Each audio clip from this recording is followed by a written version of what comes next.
Hola, soy el doctor Julio Ancochea, jefe del Servicio de Neumología del Hospital Universitario de la Princesa y director de la Cátedra Universidad Autónoma de Madrid, GlaxoSmithKline, Respira Vida. Hoy vamos a abordar un tema realmente novedoso e importante. Vamos a hablar de la relación entre las neumopatías infantiles, muy especialmente las relacionadas con la prematuridad, y el desarrollo posterior en la vida adulta de limitación crónica al flujo aéreo. Cuando uno revisa la literatura científica, hay una serie de cuestiones que nos llaman la atención. En primer lugar, parece necesario conocer el impacto de la prematuridad en la función pulmonar del futuro adulto y los posibles beneficios de actuar de forma precoz sobre esta población de riesgo.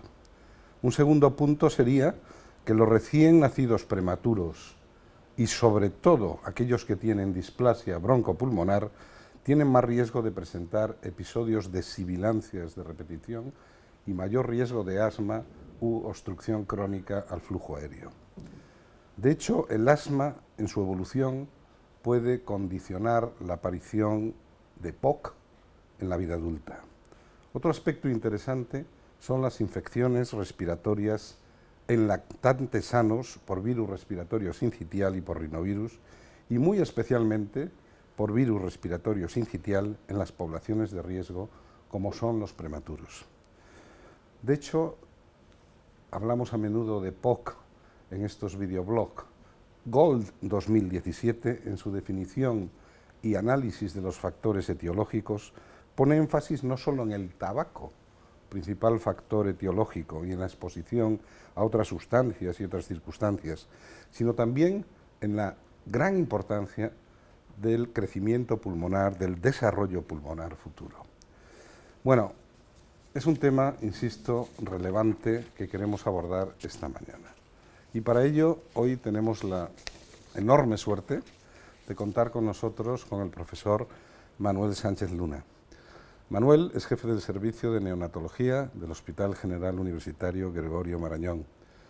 Manuel es académico de número de la Academia Internacional de Medicina Perinatal.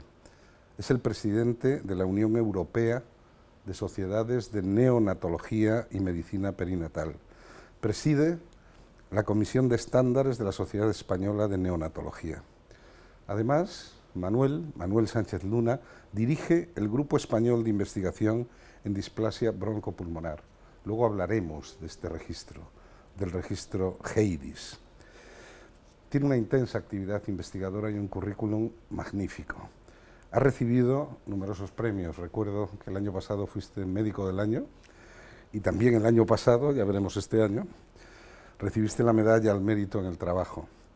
Y luego, como coordinador científico de la Estrategia Nacional de POC, me cabe la satisfacción de que en una enfermedad de la cuarta, quinta, sexta, séptima décadas de la vida, contar con un neonatólogo como experto en este comité científico. A lo largo de esta conversación se darán ustedes cuenta del porqué de esta circunstancia. Manuel, muchas gracias. Gracias por estar aquí. Bueno, nadie como tú nos puede hablar de una serie de temas, ¿no? En primer lugar, me gustaría plantearte cuál es la situación de la prematuridad en España. ¿Dónde estamos? ¿A dónde vamos? ¿Cuáles son los motivos de ese incremento teórico, al menos, ¿no?, de la prematuridad? Julio, la prematuridad siempre ha sido un buen marcador de la calidad de los sistemas públicos de salud. Y nosotros estábamos muy orgullosos de que en nuestro país ostentábamos una de las mejores tasas de prematuridad, siendo bastante baja. Estábamos en un 6,5, rozando el 7. ¿Qué ha pasado en los últimos años? Pues en los últimos años ha ido subiendo progresivamente, y no solo en nuestro país, sino en los países de nuestro entorno. En toda la Unión Europea estamos asistiendo a un incremento progresivo de la tasa de prematuridad, y esto se debe a muchos factores, no solamente uno, pero quizá el más importante sería el envejecimiento progresivo de las madres que llegan a la gestación. Fíjate que en Europa, España e Italia somos los dos países que tenemos la mayor edad media de las madres que llegan a la gestación. Estamos por encima de los 32 años y en la Comunidad de Madrid hemos superado ya los 33. Hay una relación directa entre la prematuridad y la edad de las madres. Pero es que además, la edad de las madres se asocia también a las técnicas de reproducción asistida, que todos sabemos que ya de por sí estas técnicas aumentan el riesgo de prematuridad, por las propias técnicas, porque la pareja que llega a una técnica de reproducción asistida tiene un problema de fertilidad, no lo podemos olvidar, y eso se relaciona con mayor riesgo de prematuridad, pero es que además hay mayor riesgo de prematuridad por la mayor tasa de gemelaridad que tienen estos embarazos. Por lo tanto, se ha juntado prácticamente todo. Y luego también muchos factores sociales que no se nos pueden olvidar, porque realmente si la madre llega más tarde a la gestación, muchas veces es porque no está protegida suficientemente la gestación desde el punto de vista social, desde el punto de vista laboral y desde el punto de vista, vamos a llamarlo en general, de la propia familia. Cuesta mucho trabajo sacar una gestación adelante en las condiciones laborales en las que está padeciendo nuestro país en los últimos años. Y por eso probablemente toda la franja sur de Europa se está resintiendo mucho más con un aumento de la tasa de prematuridad que el resto de los países, donde la gestación está más protegida y de alguna manera está más cuidada desde el punto de vista social y desde el punto de vista administrativo. Dime, ¿cuáles son las consecuencias de esta prematuridad? La morbilidad asociada a la prematuridad, con especial énfasis en la insuficiencia respiratoria. Bueno, las consecuencias son múltiples y ahí hay que distinguir claramente que no es lo mismo nacer un poco prematuro que muy prematuro. Ahí vamos a distinguir aquellos niños que nacen en lo que llamamos el límite de la viabilidad, pasada la 22 semanas de gestación y alcanzando la 26. Ahí se centran la gran mayoría de los problemas que vamos a considerar graves a medio y largo plazo, y especialmente sensibles los problemas de la vía aérea. Nacer en esa época hace que la vía aérea esté absolutamente inmadura. Y el momento del nacimiento va a provocar que esa vía aérea no vaya a crecer y se detenga el desarrollo. Se detiene en una fase muy precoz del desarrollo embrionario y hace que esa vía aérea sea totalmente distinta a la vía aérea de un niño que nació a término. Eso va a hacer que aun en su crecimiento postnatal, ese crecimiento va a condicionar una función pulmonar alterada y una función pulmonar que hoy sabemos que independientemente de que los niños muy prematuros hayan tenido enfermedad en la época aguda después del nacimiento, esa función pulmonar va a estar limitada a medio y largo plazo. Tenemos estudios ya de seguimiento de niños que nacieron muy prematuros y ahora son adultos, donde se ve que la capacidad funcional del pulmón está limitada. Tienen patología obstructiva de la vía aérea y tienen disminución del intercambio gaseoso y hasta el volumen pulmonar también es distinto. Por lo tanto, la condición de haber nacido muy inmaduro, hoy sabemos que puede provocar una limitación de la función pulmonar posteriormente. Manuel, ¿cuál es el nuevo concepto de displasia broncopulmonar? La displasia broncopulmonar es una enfermedad que, como su nombre indica, tiene su origen en un desarrollo displásico de la vía aérea y del pulmón. Es una enfermedad que conocemos desde finales de los años 60, pero que cuando fue descrita por Norway era una enfermedad que se relacionaba más con el tratamiento de la insuficiencia respiratoria del prematuro, aquellos prematuros que sobrevivían a finales de los años 60, 70, con lesión y destrucción del parénquima respiratorio por la propia ventilación mecánica, por el oxígeno, etcétera, etcétera. Bien, esta antigua displasia broncopulmonar no la vemos hoy. A mí me gusta más llamarla, en lugar de antigua, traumática, porque realmente es una enfermedad que se relacionaba con el trauma del tratamiento sobre el pulmón. ¿Qué es lo que vemos ahora? Bien, ahora vemos otra enfermedad totalmente distinta, porque tenemos tratamientos muy eficaces del distrés respiratorio. Los niños sobreviven cuando son mucho más inmaduros y nacen en una época muy precoz del desarrollo. Hacemos menos trauma nosotros. Por lo tanto, ahora lo que estamos viendo ya no es una enfermedad traumática, sino una enfermedad relacionada con la inmadurez de la vía aérea. Son niños que nacen muy inmaduros, que su pulmón no se ha desarrollado, que ha crecido poco, que está creciendo de una manera distinta y que va a tener una limitación en la función pulmonar. A esta nueva displasia broncopulmonar la vamos a relacionar claramente con lo que llamamos el nuevo proceso respiratorio de los jóvenes que luego se hacen adultos. Por lo tanto, es una enfermedad evolutiva, es una enfermedad que tiene mucho que ver con la falta de desarrollo de la vía aérea y que tiene mucho que ver además con procesos intercurrentes. Por ejemplo, hoy sabemos que esta enfermedad tiene probablemente su base genética, aunque todavía no la conocemos, probablemente en algunos casos se ha iniciado antes del nacimiento. Tiene mucho que ver con la reacción inflamatoria fetal intrauterina, con la reacción inflamatoria después y durante el proceso de la adaptación del nacimiento y desde luego en los primeros meses después del nacimiento. Pero también tiene mucho que ver con problemas nutricionales, y con el propio desarrollo del niño. Por lo tanto, es una enfermedad que afecta fundamentalmente al pulmón, y a mí me gusta decir que la displasia broncopulmonar es una enfermedad global del prematuro con un refuerzo o con un, vamos a llamarle, énfasis muy especial en la función pulmonar. Cada vez sabemos más, ¿no? Pero todavía quedan muchos interrogantes. Una de las características de Manuel Sánchez Luna es que es un líder, ¿no? El liderazgo y el compromiso.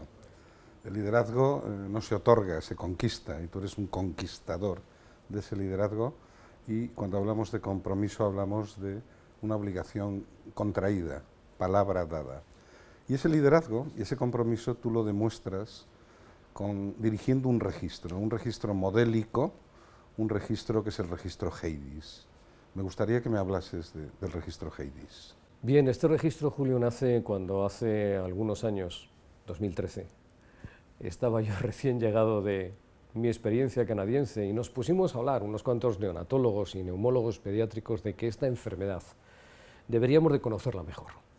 Deberíamos de conocerla mejor en el sentido de tener una buena definición homogénea en todos nuestros hospitales, identificar los casos y seguirlos hasta la edad adulta. ¿Para qué? Para poder saber dentro de unos años cuáles son las diferencias que han hecho que unos pacientes, cuando ya han crecido, hayan desarrollado un cuadro respiratorio distinto a otros. E intentar ver de qué manera podemos intervenir muy precozmente en lo que conocemos, igual que vosotros, las ventanas de oportunidad, en una época muy precoz, perinatal o neonatal inmediata o en la infancia, para que la evolución respiratoria sea mejor. Bien, para todo esto era necesario reunir todos los datos de todos los pacientes que nacen en nuestro país y seguirlos a largo plazo. Este es el registro HEIDIS, que como su nombre dice es Grupo de Investigación en Displasia Broncopulmonar. De manera que neonatólogos, pediatras, neumólogos, epidemiólogos, biólogos moleculares, todos juntos, ¿no?, para construir este nuevo edificio. Oye, ¿cuántos pacientes y cuántos centros aproximadamente, ¿no?, están participando en el registro HEIDIS? Bueno, el registro fue muy ambicioso, contactamos con los 72 hospitales de la Red Nacional Pública y todos quisieron intervenir en el registro. En este momento 58 de forma viva han ya incluido pacientes y ya en este año tenemos 455 pacientes incluidos, de un potencial que tenemos calculado en nuestro país de aproximadamente 900.000 teóricos niños que van a sobrevivir con limitación de la función pulmonar cada año, Julio. De 900 a 1000. De 900 a 1000 pensamos que en nuestro país puede que vayan a sobrevivir con cierto grado de insuficiencia respiratoria y con esta limitación funcional. Y esto es un problema extraordinariamente serio, porque va a recaer en el futuro de la sociedad anualmente un volumen de pacientes sobre el que hay que intervenir para que no se agrave a largo plazo su función pulmonar. Como bien sabes, la prevención es clave, pero la prevención en población general es importante, pero en poblaciones diana claras, como son estos niños, hay que hacer una prevención especial. Como novedad, vamos a intentar este año tener ya nuestro banco de células para hacer el seguimiento a muy largo plazo de marcadores genéticos, marcadores biomoleculares que nos pueden de alguna manera ayudar y que os van a ayudar a vosotros, como neumólogos de adultos, a mirar retrospectivamente cómo eran las características de estos pacientes cuando eran pequeños para poder intervenir de forma precoz. A todo ese equipo multidisciplinar de investigadores que gira en torno a líderes, ¿no?, como Manuel Sánchez Luna, obviamente debe unirse la administración sanitaria. Yo creo que esto es un reto también, ¿no?, para las comunidades autónomas, para la administración central, el apostar, ¿no?, por la investigación en este tipo de temas. Realmente es importante realizar planes de colaboración a medio y largo plazo que involucren a investigadores de la salud, tanto neonatal como pediátrico, con investigadores en neumología de adultos, epidemiólogos y otras disciplinas, para poder desarrollar un plan de acciones de investigación e intervención en salud a medio y largo plazo. Esto nos dará la evidencia suficiente, como dices tú, en nuestro medio, sobre el impacto de la salud infantil en las enfermedades evolutivas respiratorias de la vida adulta. Muchas gracias, Manuel. Gracias a ti, Julio.